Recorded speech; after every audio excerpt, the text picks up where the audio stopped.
آپ ہمارے ووٹ کے ساتھ کیسے بے وفائی کر گئے؟ تو اس پہ 3-4 لوگوں نے پرتشدد حملہ کیا، اور اس بزرگ شہری کے اوپر پرتشدد حملہ کیا. تو میں سمجھتا ہوں کہ یہ صرف پہلے دن کی رپورٹ. آئیں جی دوسرے دن کے اوپر آتے ہیں. گھی کی قیمت میں 10 روپے کلو اضافہ دوسرے دن، اور صحت انصاف کارڈ کو ختم کرنے کی تیاریاں شروع. یعنی کہ ہم نے ایک ایسا پروگرام دیا کہ آپ سب لوگ جو یہاں بیٹھے ہیں، جو سب لوگ یہاں سن رہے ہیں، ہر گھرانہ 10 لاکھ روپے تک کا مفت علاج کا مستحق ہوگا. مصیبت کسی بھی وقت آ سکتی ہے انسان پہ. اور ایک یونیورسل ہیلتھ انشورنس کا پروگرام دیا جس کی پوری دنیا میں تعریف کی گئی. تو دوسرے دن ہی اس کو ختم کرنے کی تیاریاں شروع ہو گئی ہیں. خود ان کو چھینک بھی آتی ہے تو باہر علاج کرنے چلے جاتے ہیں، لیکن یہ نہیں چاہتے کہ ایک عام آدمی جو ہے اس کو ایک اچھی سے. اور یہ جو ہیلتھ کارڈ تھا یہ پرائیویٹ ہسپتالوں میں بھی استعمال ہونا ہے، اور خیبر پختونخوا میں کئی سالوں سے کامیابی سے چل رہا ہے. 3200 سیکیورٹی پرسنل اپنے مختلف رہائش گاہوں پر ڈپلوائے کر دیے گئے.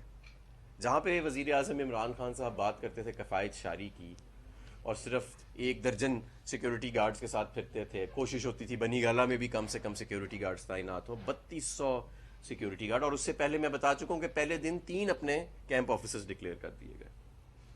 پنجاب حکومت میں جو ہمارے چند وزارت اعلیٰ کے امیدوار ناراض ہونے پہ گئے تھے کہ مجھے کیوں وزیر اعلیٰ نہیں بنایا، اب اطلاعات آ رہی ہیں کہ وہاں ان پر بھی تشدد شروع ہو گیا، اور وہاں پہ ہاتھا پائی کی رپورٹس آ رہی ہیں اور شدید اختلافات کی رپورٹس آ رہی ہیں. پاکستان پیپلز پارٹی جو ہے وہ وزارتیں لینے سے انکار کر رہی ہے. وہ شاید یہ جانتی ہے کہ یہ گناہ بے لذت میں وہ شامل کیوں ہو. امپورٹڈ حکومت ہے، لوگوں کا رد عمل سامنے آ چکا ہے، اور اب یہ ہو رہا. امریکہ نے ڈو مور کا مطالبہ کر دیا اپنی ہی حکومت سے، اپنی ہی نامینیٹڈ حکومت سے ڈو مور کا مطالبہ کر دیا. یہ ابھی صرف 2 دن گزرے ہیں، اور یہ منظر جو ہے یہ میں آپ کے سامنے پیش کر رہا ہوں. اب میں آتا ہوں معیشت کی طرف. ہم نے اس معیشت کو، جس کو یہ تباہ کر کے گئے تھے، بڑے سخت فیصلے کر کے، بڑے انہوں نے ہم پہ جملے کسے جب ہم وہ سخت فیصلے کر رہے تھے، ہم نے اس کو ٹھیک راہ پہ لے کے آئے. آج جو انٹرنیشنل کریڈٹ ریٹنگ ایجنسیز ہیں انہوں نے پاکستان کو اپ گریڈ کیا ہوا ہے. مسلم لیگ نون کے دور سے، ان کے دور میں ڈاؤن گریڈ تھا، آج اپ گریڈ ہے. انہوں نے کہا جی بجٹ خسارہ اتنے 1000 ارب ہو گیا. اور بھائی بجٹ خسارے کو آپ percentage of G D P میں دیکھتے ہیں. آپ جب چھوڑ کے گئے تھے تو 6.6% بجٹ خسارہ تھا. اس سال 6% کے قریب ہوئے گا، 6% یا 6.2% کے قریب ہوئے گا. اپنے آپ کے دور سے کہیں کم ہوئے گا. ریونیو ٹارگٹ، ٹیکس محصولات جو ہیں وہ ٹارگٹ سے آگے جا رہی ہیں. کرنٹ اکاؤنٹ آپ 20 ارب ڈالر کا چھوڑ کے گئے تھے، اس مہنگی قیمت کے دوران بھی ابھی وہ صرف 12 ارب ڈالر ہے، 15 ارب ڈالر سے نہیں بڑھے گا، اور نیچے جا رہا ہے، ہر مہینے نیچے جا رہا ہے. آپ نے زر مبادلہ کے ذخائر کتنے چھوڑے تھے؟ نون لیگ جب گئی تھی تو جو نیٹ اسٹیٹ بینک کے ریزروز ہیں وہ 9 ارب ڈالر تھے، اور وہ 9 ارب ڈالر بھی نہیں تھے، وہ سارے شارٹ ٹرم سواپس تھے، وہ قرضے پہ لیے ہوئے تھے. وہ ہمیں شارٹ ٹرم سواپس واپس اس کی ادائیگی کرنی پڑی تھی. 4 مارچ کو اسٹیٹ بینک کے نیٹ ریزرو جو تھے وہ 16 ارب ڈالر تھے لیکوڈ.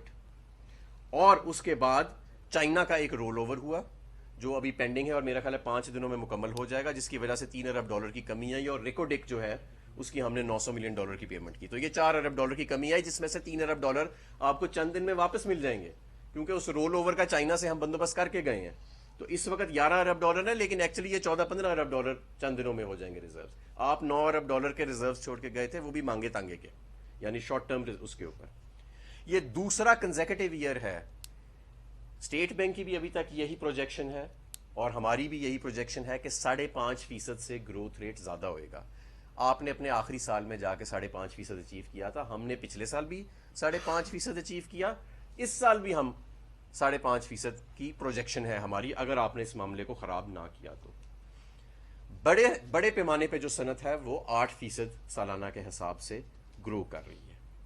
تو یہ وہ صورتحال ہے، اور میں ان سے کہتا ہوں کہ اگر نہیں سنبھالا جا رہا، اگر نہیں سمجھ ہے، کیونکہ مجھے معلوم ہے کہ آپ نے صرف 3.5 سال پچھلے نمبروں کے ساتھ کھیل کے لوگوں کو گمراہ کرنے کی کوشش کی ہے، سمجھ کم تھی، تو برائے مہربانی عام انتخابات ہونے دیں. ہمیں اس نہج پہ نہ لے کے آئیں کہ عوام باہر کھڑی ہو اور آپ پھر خود اپنی اسمبلیاں تحلیل کرنے پہ مجبور ہوئے. ہمیں یہ معلوم ہے کہ آپ کے اس وقت آپ کو وزیر نہیں مل رہے. لوگ پبلک کا رد عمل دیکھ کے آپ کے الائز بھی گھبرائے پڑے ہیں، اور وہ کہتے ہیں کہ ہم اس گناہ بے لذت میں آپ کے ساتھ شرکت نہیں کریں گے. تو اب یہ معیشت کا راگ لوگوں کو نہ سمجھائیں، پہلے ہی آپ پہلے 2 دنوں میں، پہلے تو آپ نے مارچ سے، کیونکہ آپ کو یاد ہوئے گا کہ جب یہ مارچ میں انہوں نے ایک سیاسی ہیجانی کیفیت پیدا کی، ووٹ آف نو کانفیڈنس لائے، اور سڈنلی ایک بیرونی سازش کے ذریعے یہ سلسلہ شروع ہوا، تو معیشت کو نقصان پہنچنا شروع ہو گیا تھا. لیکن ابھی بھی سلسلے کو بچایا جا سکتا ہے. مارکیٹس کو سٹرنٹی چاہیے، فوری طور پہ انتخابات کی طرف جائیں. ان سے نہیں سنبھالا جانا، میں واضح آپ کو بتا رہا ہوں، ان سے نہیں سنبھالا جانا. انہوں نے پہلے بھی معیشت کو دیوالیے کے یہ قریب لے کے گئے تھے، اور ابھی بھی جو میں نے آپ کو پہلے 2 دن میں ان کی کارکردگی دکھائی ہے، یہ ان کے بس کا کام نہیں ہے. اس وقت ایک ایسی حکومت کی پاکستان میں ضرورت ہے جس کی عوام کو حمایت ہو، جو عوام سے بات چیت کر سکے. جو ابھی ملک کے وزیر اعظم بنے ہیں، ان کو تو وزیر اعظم بننے کے لیے کسی نے ووٹ نہیں دیا تھا. ان کے پاس تو صرف 85 سیٹیں ہیں 350 میں سے. ان کے ساتھ جو لوگ آ کے جڑے ہیں وہ ان کے کوئی فکری، ان کے آپس میں نہیں ملتی، سوچ نہیں ملتی کوئی. یہ تو بیرونی قوتوں کے ذریعے آپس میں آ کے ملے ہیں. اور عوام کا رد عمل جو ہے وہ ہر ہفتے کو اب آپ کو نظر آئے گا انشاءاللہ. ہر ہفتے کی شام عشاء کی نماز کے بعد، جس طرح ہم پچھلی دفعہ عوام خود نکلی تھی، آج ہم عوام سے اپیل کر رہے ہیں کہ ہر ہفتے کو شام کو آپ نکلیں گے. عوام میں ہم سب آپ کے ساتھ شامل ہوئیں گے، اور ہم اپنی آزادی کو واپس لیں گے. ہم اس بیرونی اگر آج ہم نہ باہر نکلے تو یہ نہ معیشت بچ سکے گی. جو یہ اقدامات اٹھا رہے ہیں، لوگوں سے ویلفیئر کی اسکیمیں ختم کر رہے ہیں. ہم نے یہ جو حکومت کی ہے، ہم نے عام لوگوں کے لیے کیا. ہم نے احساس پروگرام کیا، ہم نے پناہ گاہوں کا جال بچھایا، ہم نے انصاف صحت کارڈ لانچ کیا، ہم نے 5 روپے بجلی کی یونٹ میں کمی کی، ہم نے پیٹرول اور ڈیزل کی قیمتیں کم کی، ہم نے معیشت کو ترقی دی. یہ سب کچھ تباہ ہو جائے گا. اور آئندہ اگر ہم اس وقت نہ نکلے، آئندہ ایک فون کال پر یہاں پہ حکومتیں بدل جایا کریں گی. اس لیے یہ ہمارے ملک کی سوورینٹی کا سوال ہے، اور مجھے بڑی خوشی ہے کہ عوام کھڑی ہو گئی ہے، اور انشاءاللہ تعالی ایسے کھڑی رہے گی.